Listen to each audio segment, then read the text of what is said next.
Namo Bhagavate Vasudevaya.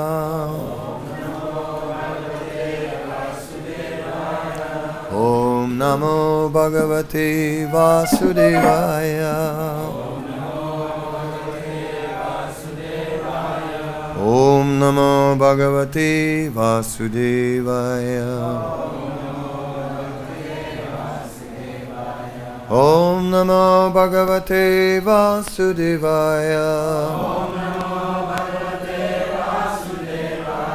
Om Namo Bhagavate Vasudevaya.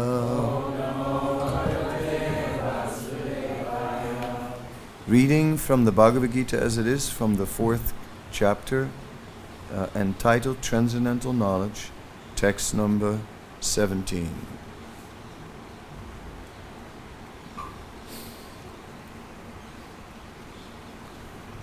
Karmano yapi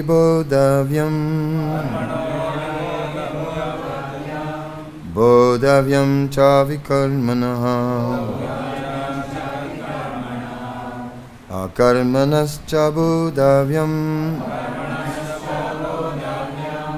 gahana karmano gati karmana of work.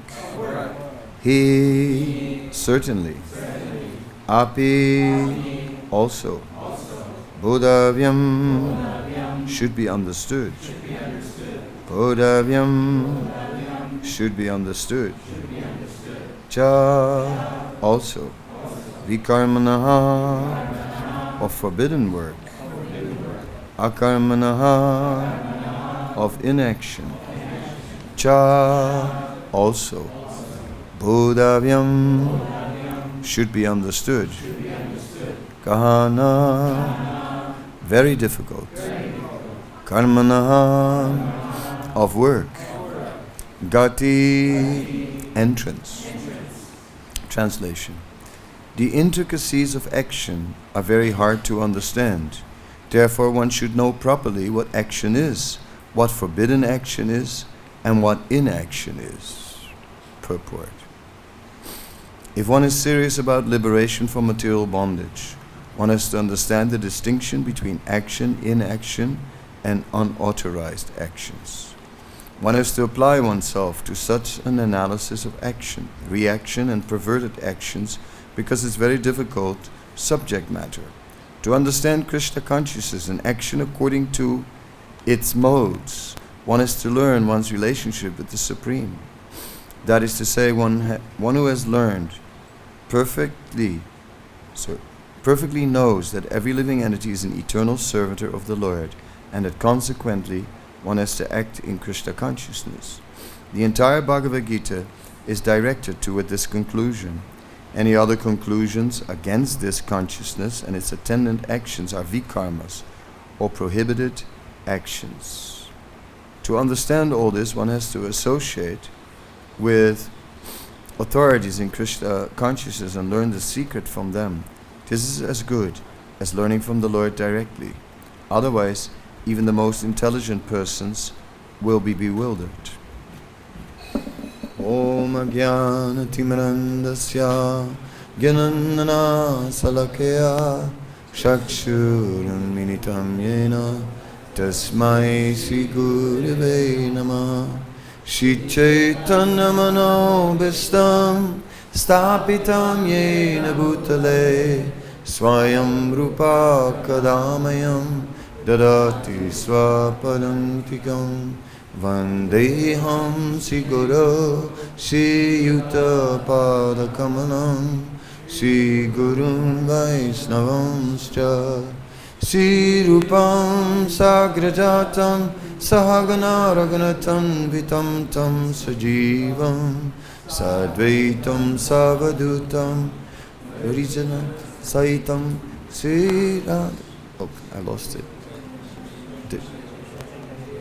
Sri Radha Krishna Padan Sahagana Lalita Shivisakam Vitamscha He Krishna Karuna Sindhu Dinabandhu Jagatpate Gopisa Gopika Kanta Radha Kanta Namostute Tapta Kanchana Gaurangi Radhe Vrindavaneshwari Visavanu Sutadevi Pranamami Hari Priye Vanchakalpatarubhyacha Kripa Sindhubhyevacha Patitanam Pavanebhyo Vaisnavebhyo Namo Namaha Sri Krishna Chaitanya Prabhu Nityananda Sri Advaita Gadadhar Shivasadi Gaura Bhaktavinda Hare Krishna Krishna Krishna Hare Hare Hare Rama Rama Rama Hare Hare.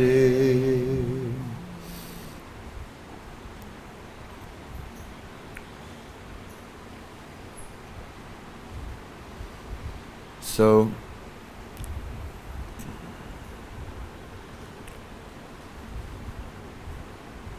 for one who is dedicated in devotional service to Krishna,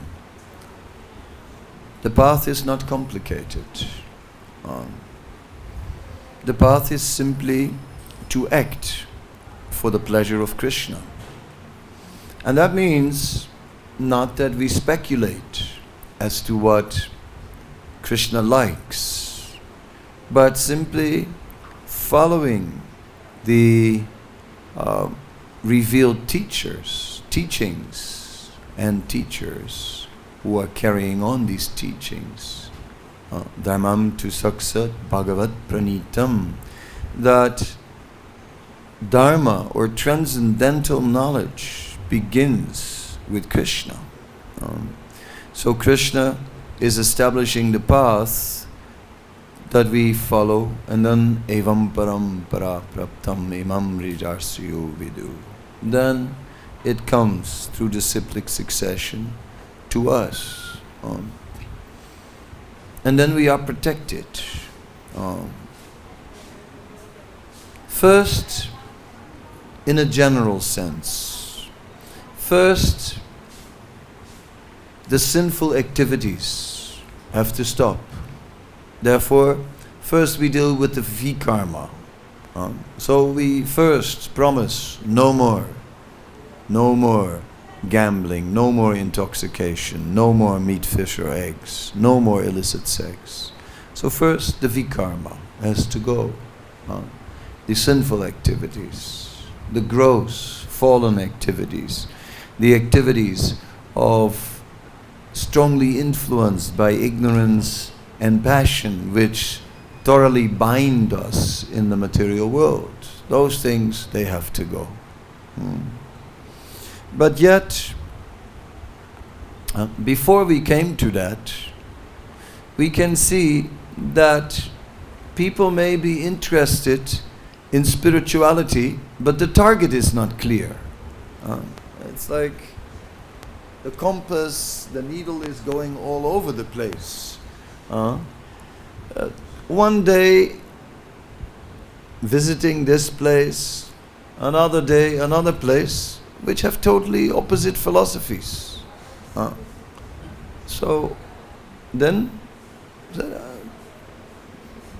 it's all spiritual. So in that case, the focus is not clear.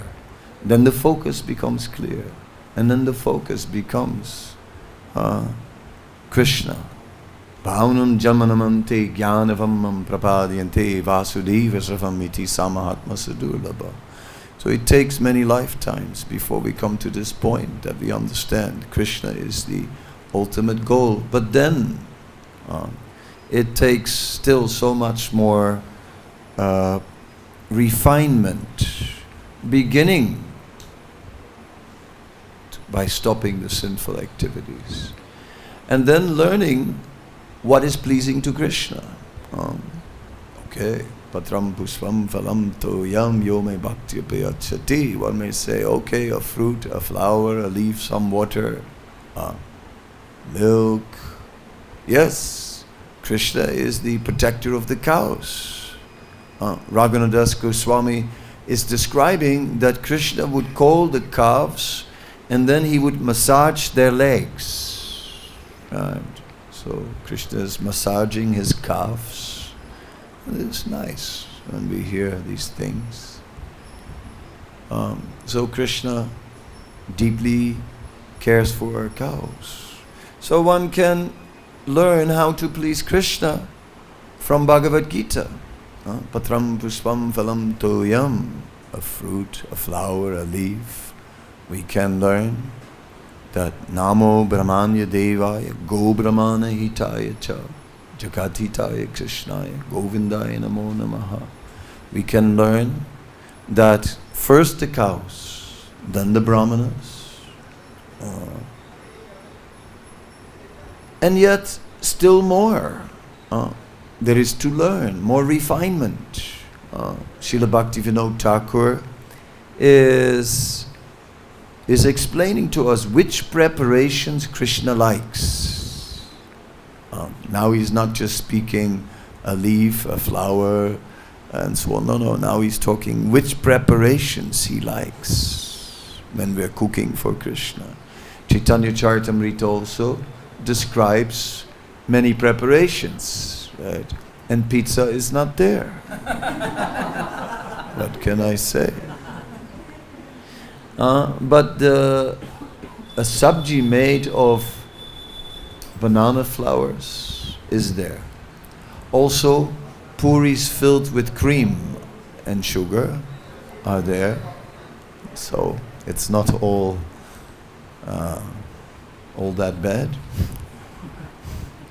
So there are amazing preparations described that Krishna himself is taking, and that we also find in scripture. So there's more refinement of how to please Krishna. In the beginning, we may pray to Krishna like Arjuna, who was in a confused state of mind. Visidantam, he was lamenting. And then turned to Krishna. So he approached Krishna to resolve his material difficulties. That is a lower stage of approaching Krishna. Because what does Krishna have to do with the material energy? The material energy is Krishna's external energy. It cannot give him any pleasure. There's nothing in this world which can bring pleasure to Krishna unless it is somehow or other engaged in his service. And then, obviously, what would Krishna want with a fruit from the material world? We may have a mango here, and we may have a mango in Golok. Now, the best mango of this world, the best, the buttery, creamy Alfonsos and things like this, right? Or the Pakistani walas, right? Those ones, those really good mangoes. I mean, by the standard of the spiritual world, it must be not so impressive. I mean, even the demigods have better, by far better sense enjoyment than anything that this world can offer. So what to speak of the spiritual world? The beauty of the most beautiful lady in this world does not compare to the beauty of the demigoddesses, and that doesn't compare to the beauty of the ladies in Vaikuntha, and that doesn't compare to the beauty of the gopis, and that doesn't compare to the beauty of Srimati Radharani, and so on. So Krishna is not impressed. Best mangoes. He's not impressed with the quality of the mangoes in itself. Krishna doesn't go, oh, Pakistani, my favorite. No, not like that. So Krishna is simply, he cannot enjoy this material energy. So he'll just take the bhakti that the devotee took so much trouble to get these mangoes. Oh yes, went everywhere to find the special ones, came to the market where they had them, checked them all, and just said, no, I want only those ones, no, only those, the very best. Then cooled them down nicely. Then finally, when time to serve, cut them properly, right? It's a science. And then just serve them perfectly with some tulasi on top, yes. Then Krishna will be very pleased. So, Srila Prabhupada used to say, in this material world, to make the best use of a bad bargain. In principle, one time Srila Prabhupada said, the entire material world is an anartha. Talking about anarthas, stumbling blocks on the path of devotional service. The entire material world is an anartha. Now it can, in other words, it's just troublesome. But when connected with Krishna, even that otherwise troublesome material energy begins to develop, begins to reveal its Hari Sambandha Vastu. The Hari Sambandha Vastu is the original identity that something has or someone has in relation with Krishna. Everything has an original identity in which it is related with Krishna and in which it is meant for Krishna. And we have to learn how to use everything for Krishna. And when we don't see the application of something, then we don't use it. I always give the example of alcohol, right? One might say, oh, no, alcohol, no, we cannot use. No, we can use. We can. Yes. We cannot use alcohol, why not? We can use it. Oh, yes, we can. But on the outside, not on the inside. If you know what I mean. That's all. You get the point? On the outside of the body, not inside the body.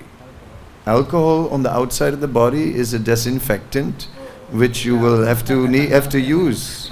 Very important. Yes. We can use it on the outside. Oh yes, you need. For medical purposes, we use it all the time. Oh yes, and you want it. You go to the doctors and first, before he gives the injection, you say, no, first put this. If you don't tell him, your arm may swell up. So many things. So we want it. And yet, this hand will never touch alcohol. Such disgusting thing. I mean, mode of ignorance. Tamagun. Whiskey. No. On the outside it can be used as a disinfectant. So not everyone may see how to use things in the service of Krishna. But gradually, someone who's intelligent may see ways to engage many things in the service of Krishna. Otherwise, we just learn from the Mahajans how to engage things in the service of Krishna. Therefore, Krishna consciousness is a transcendental path through this material world, and one must be very, very careful. The material world can be compared to a swamp. A swamp, when the earth is very soft and we sink into the ground because it's wet. So, through such a swamp, there is a known path which is safe, which other people go. One has to stay on that path. If you wander off the path, you go down. So in this way, we are protected very carefully by a path which is authorized. So we are looking as to what is authorized in Krishna consciousness. What is authorized by our predecessors. But it takes time to learn. I gave the examples of how we start with general knowledge and then becomes more and more refined over time. But we are always in a system where whatever we do, we ask for blessings. It is very important to ask for blessings in spiritual life. One should not think that one can progress very much when we are not asking for blessings. Yes. So that is the interesting system in Vedic culture. That is the check and balance, that you ask for blessings from seniors. And they will not give unless they are satisfied. They cannot just give. They have a responsibility in giving blessings, that the person who is approaching them is protected. So, no, I cannot give my blessings for this. No, yes, I can. Many times people come to me and say, please give your blessings. Then I'll ask, what for? Huh? Yeah. What for? You want blessings to rob the bank? What you want blessings for? Right? You have to first tell me what you want blessings for, because it has to be authorized. How otherwise can one bless? And I can only bless to the point that I have received some mercy, some knowledge, a combination of mercy, service. Then we can give blessings. All Vaishnavas can give blessings. Every single Vaishnava can give blessings. It said anyone who wears this tilak, this Urdha Pundra tilak that Vaishnavas wear, is giving blessings. Because just by walking around like that, we're establishing who is the Supreme Personality of Godhead. Anyway, the principle of blessings is very important. Previously, when there was no child, a couple would go, perform some austerity, and go to holy places to look for blessings. Now they go to some hospital and do some tests and freeze some cells and this and that and whatever. It's a different approach.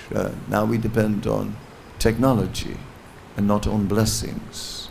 But the system of blessings is protecting society, and it gives everyone freedom also, because it's not then that we are all in a heavy authority structure and that everyone has stars and stripes, and according to more stars and more stripes we have to obey,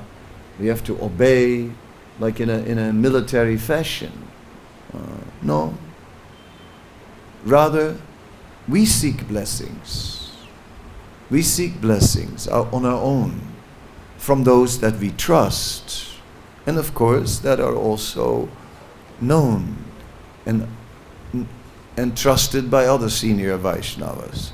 Not that we trust one individual who is sort of on his own and has his own realizations and say, yeah, this is very interesting, this I like very much, I trust him. No. But do the other senior Vaishnavas trust him also? If they don't, no, then we cannot trust. So there's that system based on trust, based on blessings, and in that way on human relationships, not on legislation. And that is ultimately the system where one always seeks shelter. We seek shelter for our actions. We're not saying, I want to do this. If we have a desire to do something, all right, we may suggest and say, I would like to do this. What do you think? Could you give your blessings? Then we'll see what comes. And when they're not given, then we should not think, okay, I'll go somewhere else and until I get blessings there. I'll just keep on shopping around until I've got a few blessings and then I can do any damn thing. No, one should take it like that. It's a very different approach, because it's an approach based on trust. It's an approach based on well-wishers. The Sampradaya is meant to be a sampradaya of well-wishers, a sampradaya based on kindness, a sampradaya based on compassion, a sampradaya based on love and on genuine care, so that trust will develop, right? And we know that this senior Vaishnava, he's not interested in restricting me. He's not interested in controlling me. See, because he's not attached. He's not a controller. One who is a controller, in parenthesis, who is overly attached to controlling, who enjoys being authority, enjoys being in a superior role, is a conqueror. He is conquering. But a saintly person is not eager to control. He can and will control when it's required. So we trust. If he says no, okay, then we say, well, must be for my own good, right? In this way. This trust in the person can really develop. But when there is a controlling propensity in the person and we detect it, then immediately we will not trust in the same way. We'll become a little apprehensive, sort of. Then we start to hide. Then when we cannot trust, then when the senior Vaishnavas ask us, are you well? We'll say, oh yes, thank you, very well. And we'll never tell him anything of what's really going on, of where we really are, of what we're really experiencing. And therefore we will not find shelter. We live alone then, in our own fear of people, of their natures. And we will see everywhere, living in our ivory tower, looking out from our little windows, and check out this one with one eye, check out that one with another eye. It's not surprising in this age of Kali. It's not surprising that it's difficult. Not surprising that it's difficult to trust. Who can trust?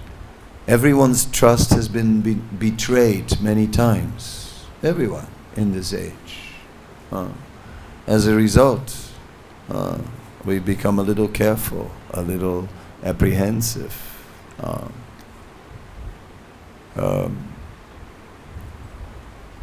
But basically, the process of devotional service is based on such trust and on taking the blessings of seniors. It is stated that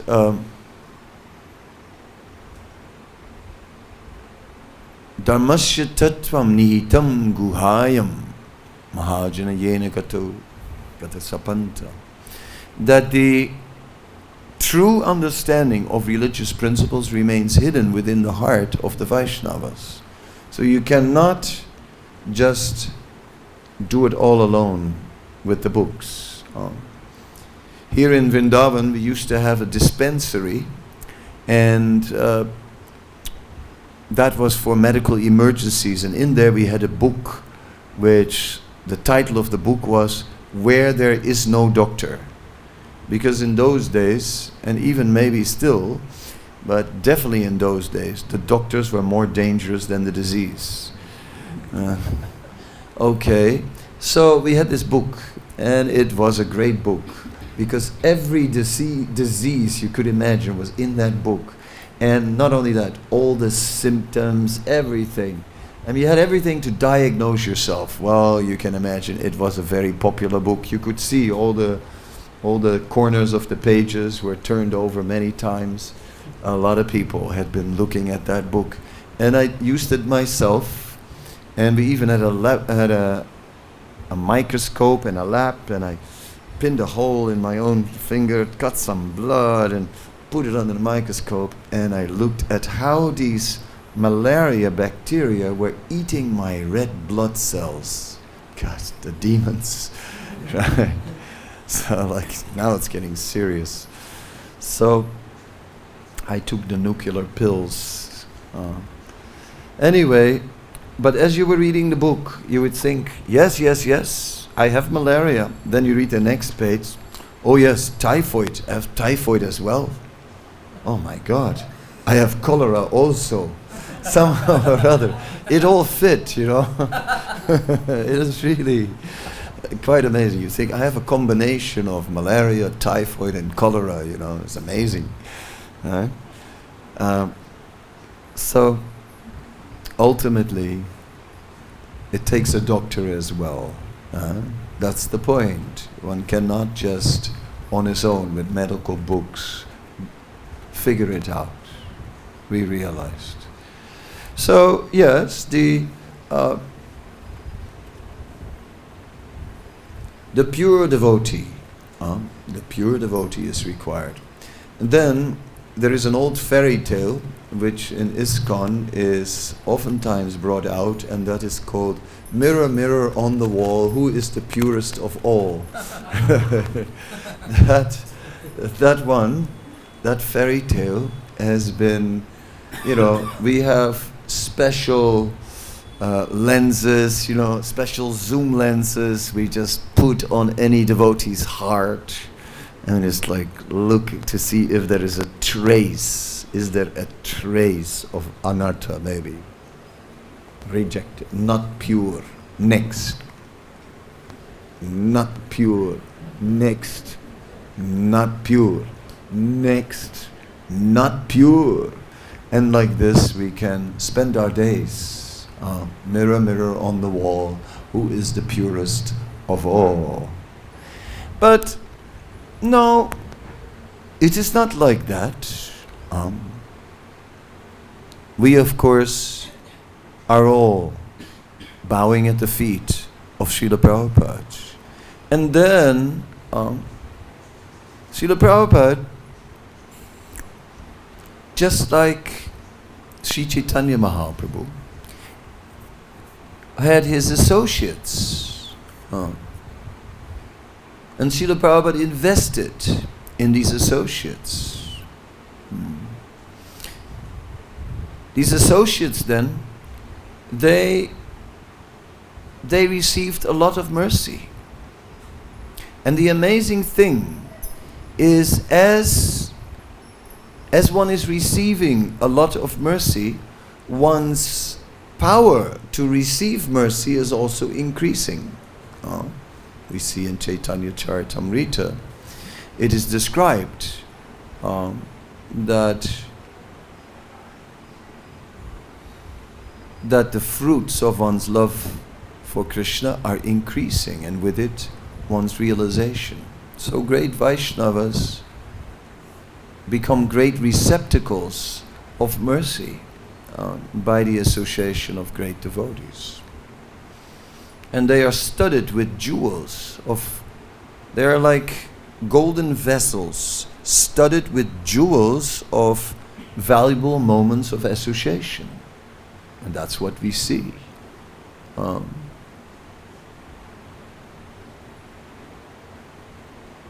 We can see that every disciple of Srila Prabhupada had special moments, special mercy, either directly by personal association, or some were just initiated by a letter, but even then they lived in the ISKCON of Prabhupada's days, which is a different ISKCON than the ISKCON today. So some special mercy was there, some special focus was there, and that focus is there. So yes, this movement is all centered around Srila Prabhupada. When I came here first to Vrindavan, I was interested a little bit in Krishna consciousness. I had read in the Bhagavad-Gita, I read a bit in the Krishna book as well, and I had read in the Gita that the happiness of the impersonalist is compared to that in the hoofprint of a calf, compared to an ocean. I had also read that the happiness of bhakti is eternally increasing. And I understood the difference, that impersonal liberation was a static thing, something where you attain a level and then that's it, you've got it. You are liberated now, and you have realized it now, and then you've attained it. But that Krishna consciousness was, love for Krishna was eternally growing. So when I understood that, I understood this is the bigger concept. So I decided to come to Vrindavan. I came to Vrindavan. When I came to Vrindavan, such a strong presence of Krishna was there. And I stayed here in this temple, and all along appreciating how much Krishna is present in Vrindavan and hearing about it. But as time was moving on, I began to see that one personality was still more present than Krishna, and that was Srila Prabhupada. I could see that yes, here is his house, and of course the house carries many memories and so on. There's his samadhi. There are many things in this project where Prabhupada personally gave his instructions. So from that,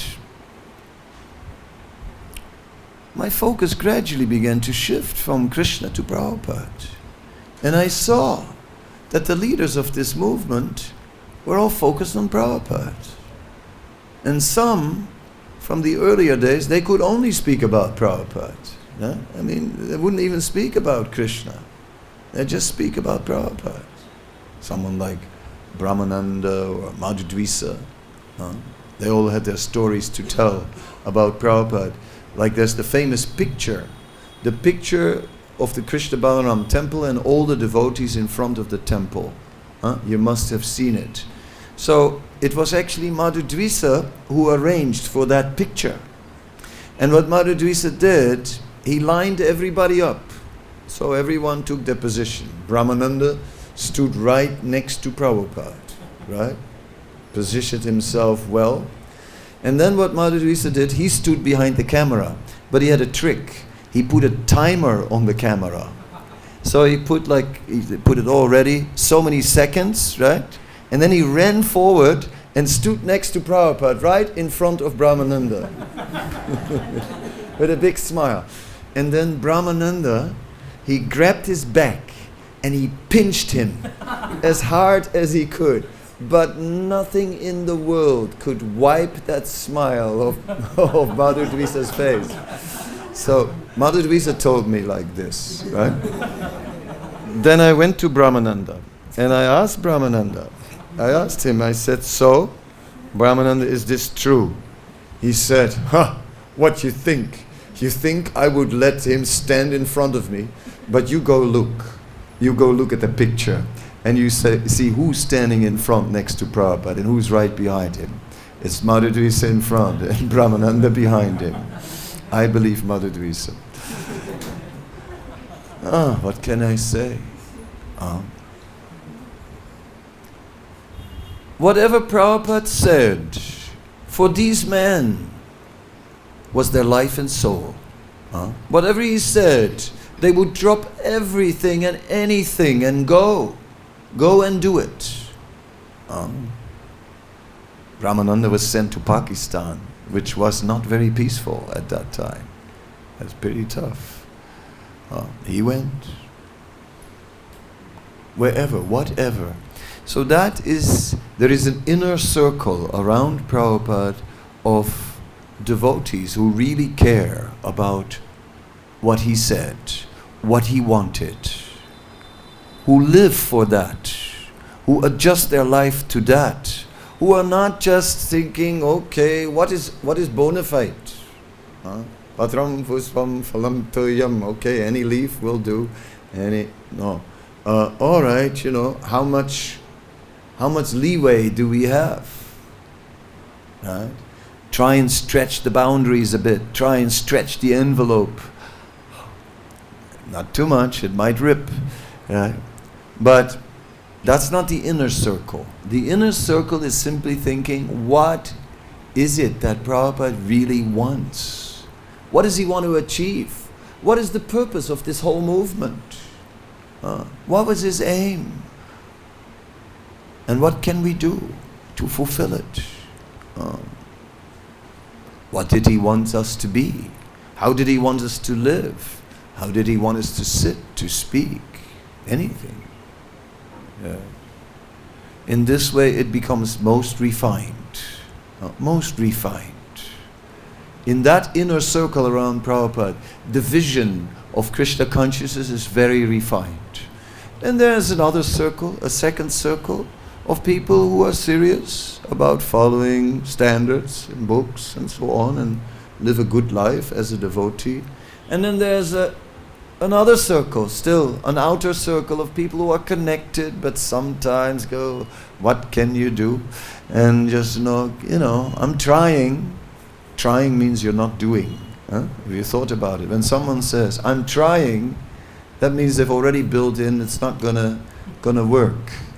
So trying basically means they're saying, I'm not gonna do it. I never accept that for an answer. If I ask someone to do something and they say, I'll try. No way. Trying is lying. I don't know who said that. Was it you? Okay. Yeah. Trying brings crying. Yeah. That's all I can say. So no. So there are different circles around Prabhupada, right?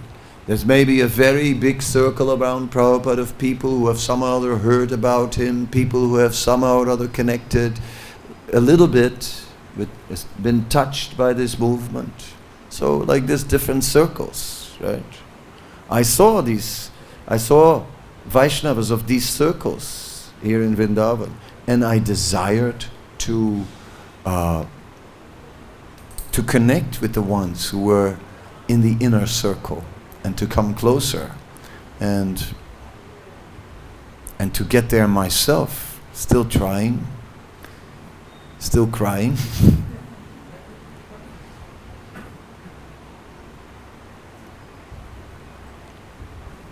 Still lamenting, if only I could.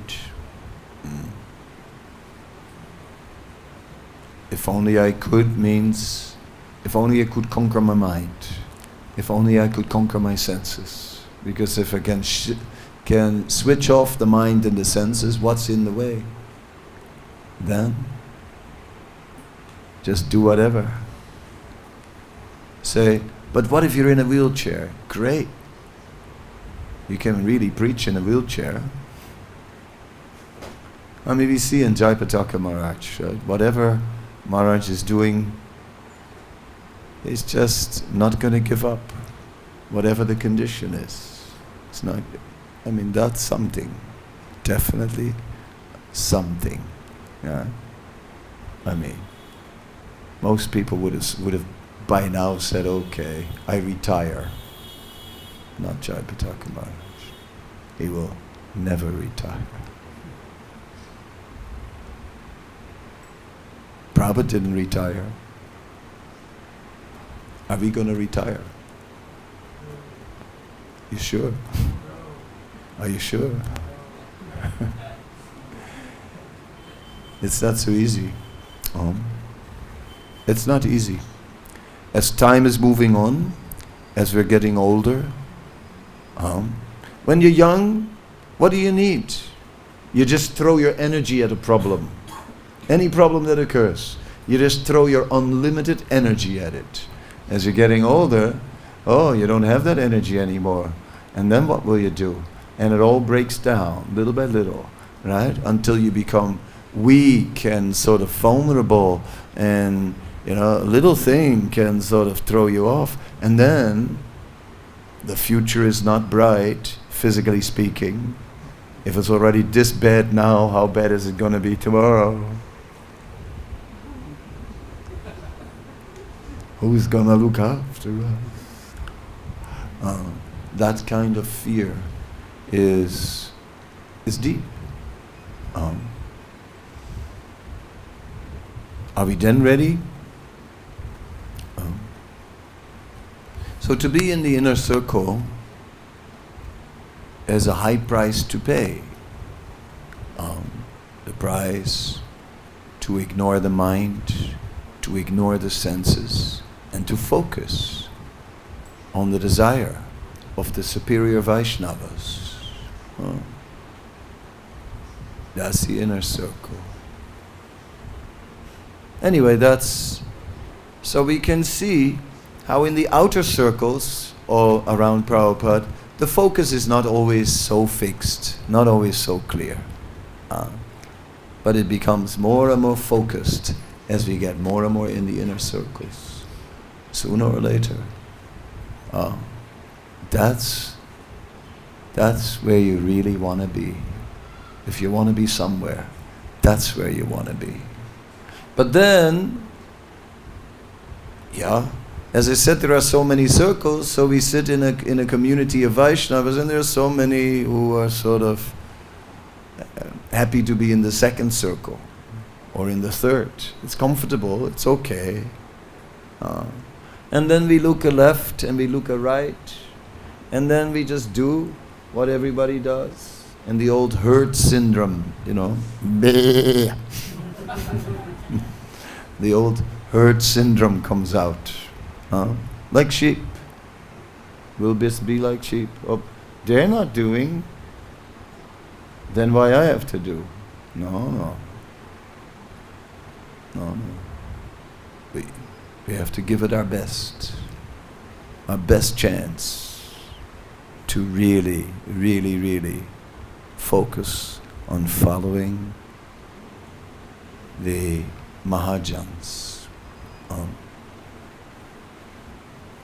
Then the best result will be attained. And those who are in other circles, who knows? Maybe there will be mercy and they will also attain great results. Maybe. Or maybe they need a little more time. Maybe we need a little more, if we stay in these outer circles. So I'm thinking about these things and still trying and trying. I'll try to get in the inner circle. Not good enough. Got to be in there somehow. Any questions, any comments?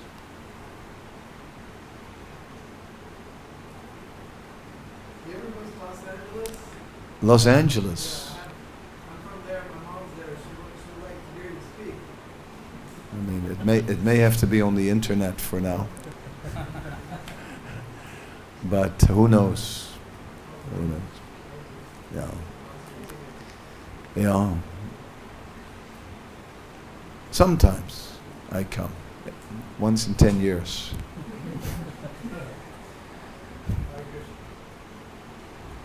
LA.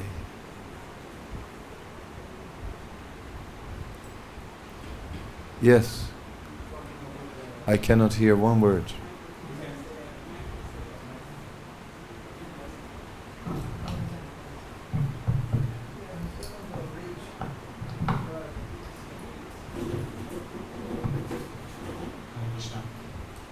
Maharaj, you were talking about that getting closer to the inner circle, but there is a fear of commitment and the fear of failure, in doing something for spiritual master or for the movement or something. How do we overcome it? Because Fear of commitment and fear of failure.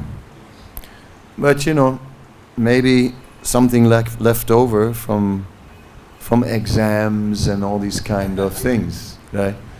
But when we study Bhagavad-Gita, neha bikramona sasti pratyavayana vidyate swapamapi asyadhamashyatayate mato bhayat, then we realize there's no loss. So nobody loses. So even if we are limited in our offerings, even if we make 1,000 mistakes on the way, right, as we are trying to serve perfectly, the benefit is there from our attempts, and therefore it will get better. So the imperfect service we perform today will be the cause of perfect service tomorrow. Whatever service we do now is the preparation for a greater service tomorrow. The service we do today will give us the strength by which we can perform a greater service tomorrow. So in this way we will do it. If we want to do it today, then if we can't reach that high, if we can't jump that high, keep on trying and crying, and then one day you'll do it.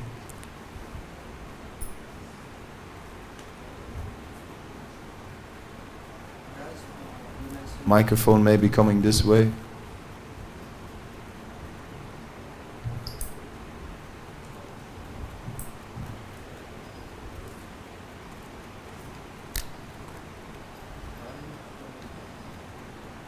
Mentioned about the second circle, that was the following the rules and regulations.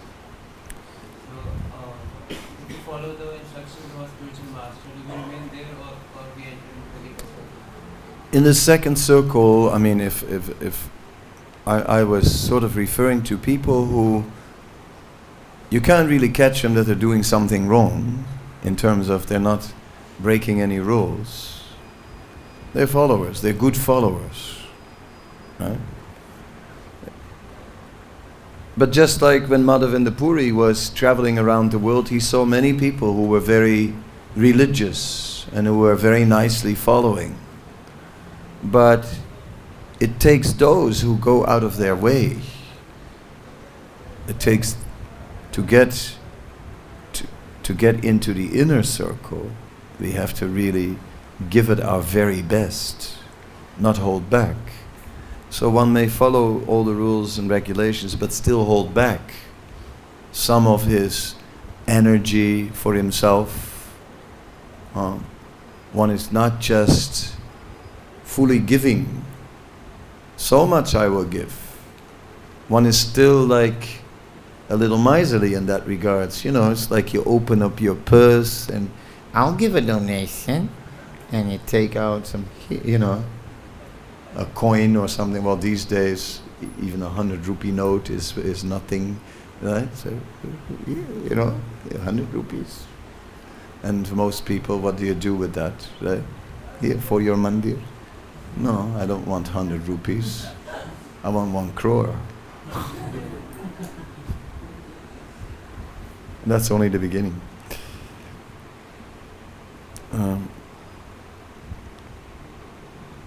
Just this morning I decided I needed 30 crores just for Vrindavan. So if anyone on the internet has some crores lying around, they can bring him here and we can do some really nice service in Vrindavan. 30 crores it is.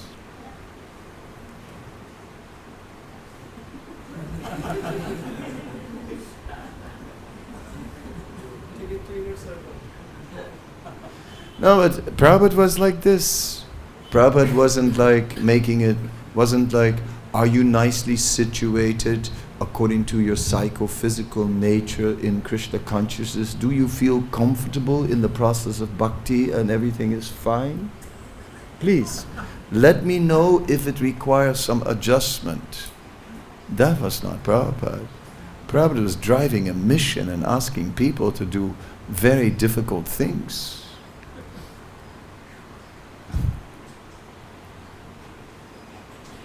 Just a few crores.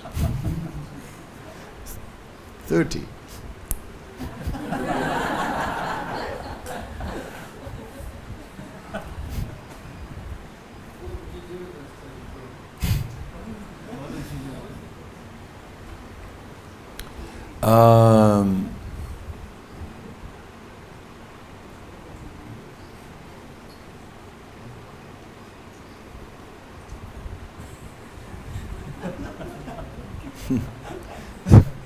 It's a mean question, isn't it?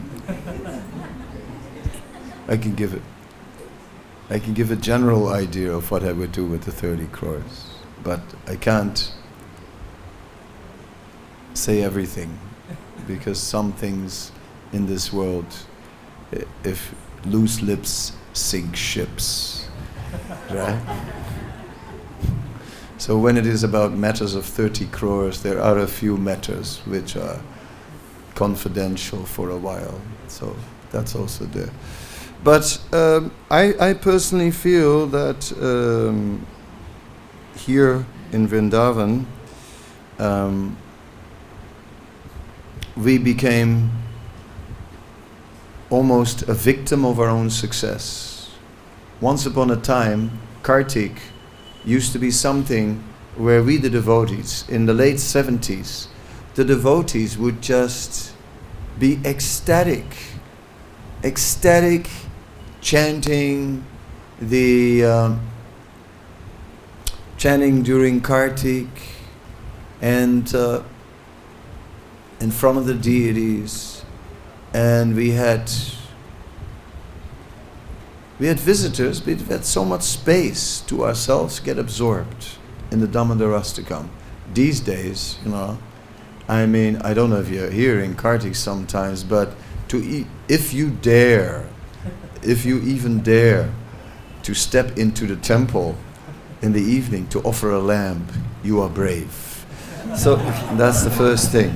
Then the next thing is, you literally might get burned by someone behind you, because there are so many lamps around, you have to watch out. Don't wear nylon saris, whatever. So packed, right? So packed. Many people, they offer the lamp in the room at home, like some go on my or Vrindavan TV, get the darshan of the deities and offer it to the computer, Just, what can I say? It is intense. So I would definitely...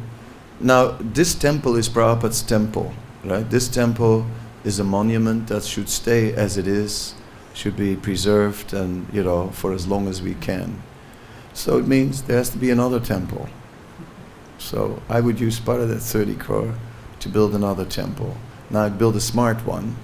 I build a few stories of rooms and a big basement all the way under it, and a basement deep. So then I have a hall, then I have 2 stories of rooms and things, and then on top I would build a temple.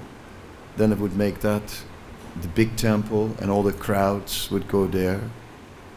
And who knows, it would get more peaceful. Put some nice deities up there. I would put Radha Krishna and the Astasakis. That would always attract people.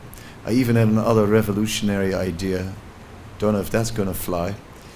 And so it's like, make it a temple where ladies do the worship.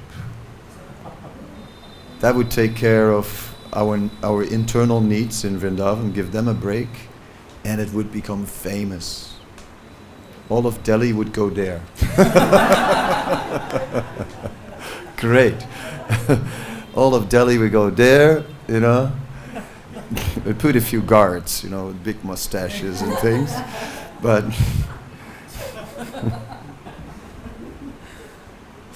as you can see, I have all kinds of creative ideas to spend your 30 crores, Yeah, and a few more. Anyone else?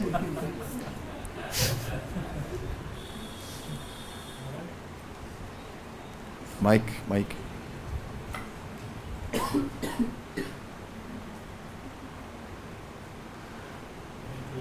Speak in it. Now you mentioned last about like now ISKCON is different than before ISKCON. So in what sense it is, and it is better or it is challenging? In one way, ISKCON is different now than it was at Prabhupada's time. In many ways, it's different. First of all, at that time, Srila Prabhupada, because he was personally present, there was a tremendous focus. The whole movement had one focus. Whatever Prabhupada said, that was the focus. Whatever Prabhupada wanted, everyone wanted. So there was a tremendous focus. Even after ISKCON had its own acharyas, and there was still a focus with the acharyas and their disciples. And even still we see where there's a guru with many disciples, they can have a focus and do things. But as a whole, ISKCON doesn't have that same focus. Yes, this one is this guru, that one is that guru, this one is this idea, that idea. Yeah? So it's not all the same. So we're not, for one thing, we cannot bundle all the energy anymore as it was then. There are many differences. So there was a very strong focus on fulfilling Prabhupada's desires. And now that may have gone a little bit more to the background. Although we worship Prabhupada, but now there's a lot of emphasis on Krishna conscious living. Now mind you, Krishna conscious living is a glorious thing, and we need many people to just live a Krishna conscious life. And that's also preaching, and it's also wonderful. Still, we need a few revolutionaries, who just go around or who really knock on doors, who take the mission of Nityananda to knock on every door. That still remains on our head. Everywhere to preach this Krishna consciousness vigorously. See, and if we don't preach vigorously, Maya is going full steam ahead. So if we don't go full steam ahead, then we'll lose many people to Maya. Still, our movement will emerge successful because of Chaitanya Mahaprabhu. So, but we can make a difference if we are more focused. Like Gopal Krishna Maharaj, he started large-scale book distribution in his entire zone, right? And tremendous, right? From what it was and where it is, you know what I mean? The amounts of books are going out. All those people on the intersections distributing books on the road, it's all Maharaj's credit. It's his desire, it's his plan, and it's his service to Prabhupada. That's, I think Prabhupada is smiling. He's smiling about that one. There's no doubt about it.